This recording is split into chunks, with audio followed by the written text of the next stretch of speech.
Mga kaibigan, may kwento ako sa inyo tungkol sa isang tunay na bayani ng ating komunidad, si Super Wallace.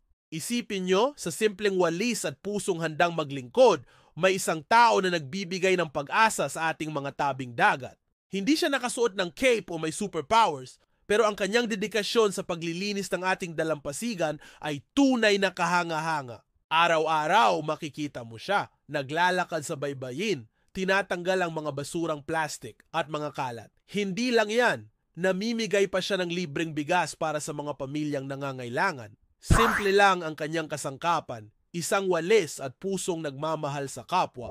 Alam nyo ba na kahit mga sirang bahay sa ating komunidad ay tinutulungan niyang ayusin, pinipinturahan, inaayos at binibigyan ng bagong buhay? Hindi man siya mayaman, pero mayaman siya sa pagmamahal at malasakit sa kapwa. Sa mundong puno ng mga superhero sa pelikula, narito ang isang tunay na bayani sa ating komunidad. Hindi kailangan ng kapangyarihan o karangalan. Ang mahalaga ay ang pusong handang maglingkod at magmalasakit.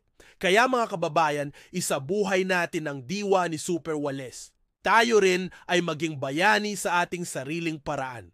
Maglinis tayo ng ating kapaligiran, tumulong sa kapwa at magbigay ng pag-asa sa ating komunidad. Salamat sa pakikinig sa kwento ni Super Wallace. Kung nagustuhan niyo ang video na ito, huwag kalimutang mag-like, mag-subscribe at i-share sa inyong mga kaibigan. Magkita-kita tayo sa susunod na kwento ng mga tunay na bayani ng ating bayan.